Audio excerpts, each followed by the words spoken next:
Hey everyone.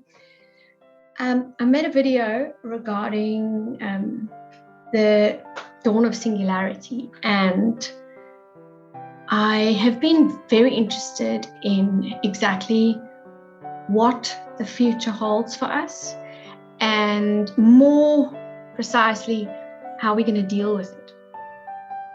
Because we are currently experiencing a curve of unprecedented proportions. And it's important that people understand this curve, and not only understand the curve, but know how to deal with it, because the psychology of it is so interesting.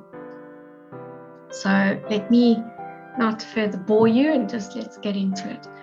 So the person who wrote the book, his name is Ray Kurzweil. He's the man who heads up Google engineering, and he's actually written or authored a few books about anticipating the future of technology, and his predictions have consistently been accurate to about 80%, or actually more than 80%. And for this reason, I found what he said so profound, and I want to talk about it and share it with you. The dawn of singularity is a visual timeline of Ray Kurzweil's predictions, and I'd like to go through those predictions with you and explain to you exactly what he says, but more importantly, how I think, and I don't know, but what's going on in my mind as to how it's going to affect us, and what I think we should start doing so that we as humanity actually will be able to survive this very steep upward curve. There's always one thing that I've always kept in mind when, one always thinks about what makes you happy. Will money make you happy? Will health make you happy? What is it that actually makes people happy? And in my mind, I've always said that, time is the one thing that makes people happy. But in order to have time, you must also have money, and you must be able to afford to have time to do things. And at the moment, what we are about to experience is a major upward curve of time poverty. And this is something that I believe is so crucial for the future of humanity and for us, that it's something we should consider and take to a more scientific explanation. I definitely don't have this explanation. I'm just making this video to create an awareness and hopefully get you to start thinking about how you are going to use your time going forward, and not fall into the time poverty trap, and how you can actually survive this madness that is about to go, that is currently happening around us when it comes to technology.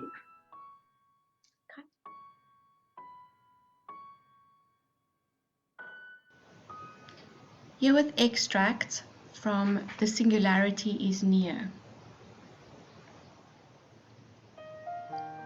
In 2019, computers were embedded everywhere in our environment.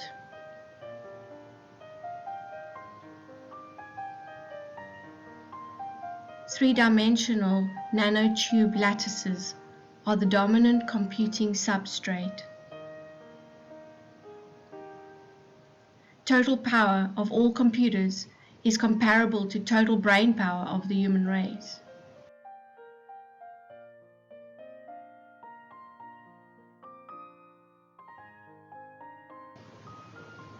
Language translation machines are now routinely used in conversations.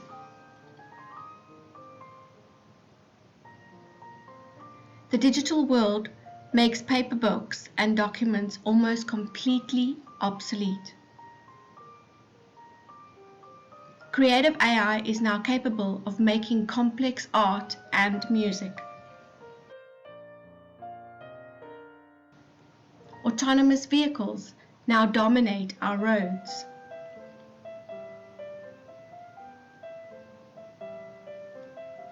Humans begin to develop deep relationships with AI. So 2020, we all think that we're going to go back to normal and back to what it was like. But actually, 2020 is the accelerated start of what is about to happen in humanity. And very few of us have actually thought about how we're going to be dealing with all these immense changes that are going to be happening in the next 20 or 30 or 40 years. In 2029, a $1,000 computer is now 1,000 times more powerful than the human brain.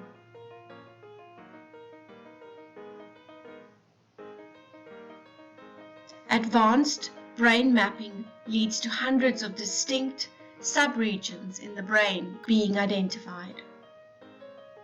Computers are now capable of autonomously learning and creating new knowledge. The manufacturing, agricultural, and transportation sectors of the economy are almost entirely automated.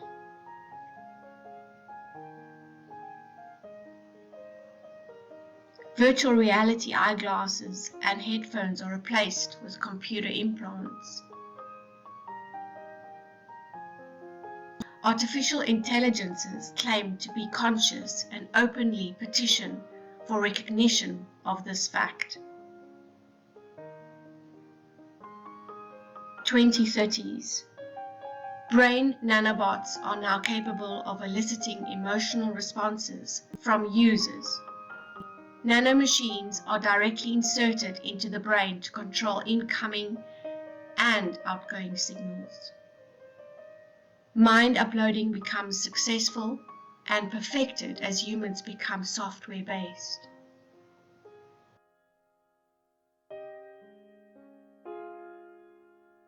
So, what's interesting is the rate of change that will happen in the next 10, 15 years is about 4 times of what we're currently experiencing. For me now, I'm 50 years old. In 20 years' time, I will experience in 4 months what we're currently experiencing in 1 year when it comes to the rate of change in technology.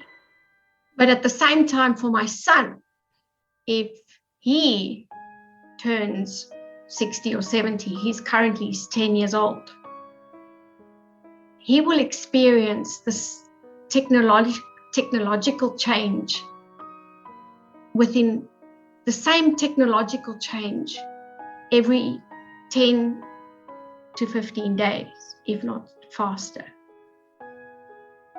And this is something that not many of us have really considered, because how will it impact us as human beings? How will it impact us psychologically, at work, and so on? And how are we going to what are we going to do to survive this? He goes on to predict by the 2040s, nanobiological intelligence is now billions of times more capable than biological intelligence. People spend most of their time in full immersion with virtual reality.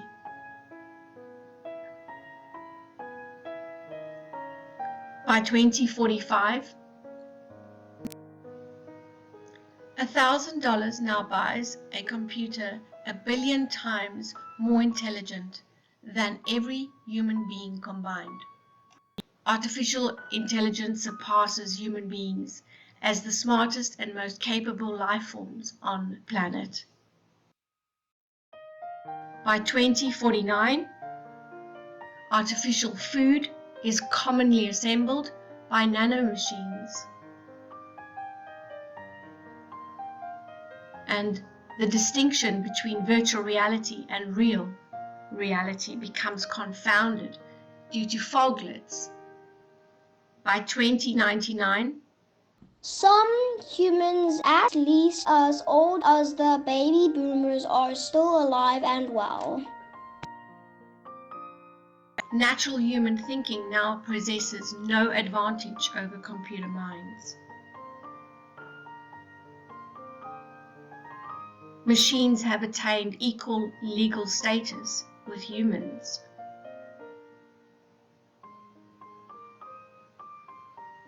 Computer viruses are a major threat since most intelligent beings are software-based.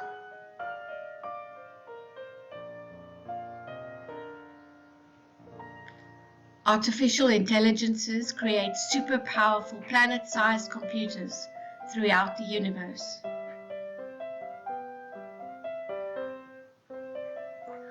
Organic human beings are a small minority of the intelligent life forms on Earth. I'm going to read what Kurzweil says. He says, we won't experience 100 years of technological advance in the 21st century. We will witness on the order of 20,000 years of progress. Again, of course, measured in today's standards. We've got three things that we are going to be racing against in the future. We're going to race against people, we're going to be racing against machines, and then we're going to be racing against the world. And we're already in that phase at the moment. When you create a product, you're not just creating a product that you're going to be using in your country or in your town, but suddenly you're creating a product that's going to be competing with people from all over the world. There are a few things that one can do. For instance, that is critical is to reinvent ourselves and to never stop studying. It's interesting that while I was busy making this video, on my social news feed, this specific video from Ray Chetty popped up on my news feed. The smartest people, healthy, wealthy, or wise, choose education over entertainment. The most unsuccessful people in the world, unhealthy, unwealthy, or unwise, choose entertainment over education. When I read that study, I sat back and I just thought, wow, that means the majority of the world is setting themselves up to numb their mind, escape, and lose focus.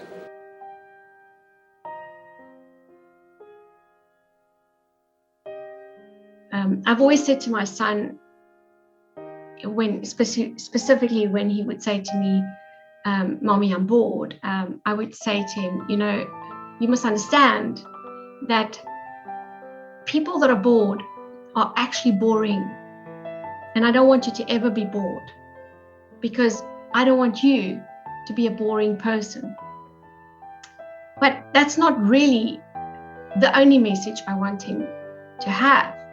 I want him to understand that he must constantly reinvent himself and constantly stay ahead of the latest technology that is going about. And he must never stop reading, never ever stop reading.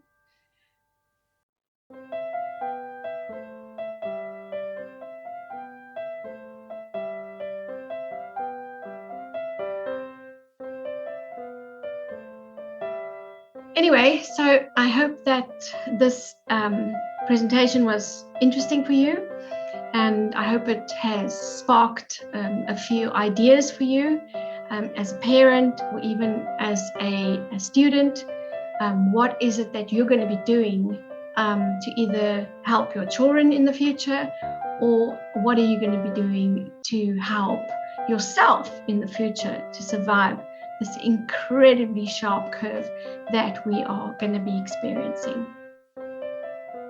If you like my video, please subscribe to it.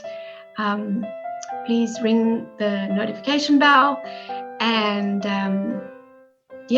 stay in touch. I share all kinds of videos, whatever I feel like sharing, whatever I feel like talking about. It's not focused on any one specific thing,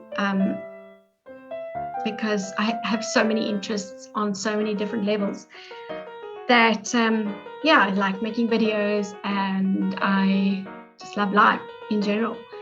Whatever I learn, I like to share with people, and I hope you will enjoy it too.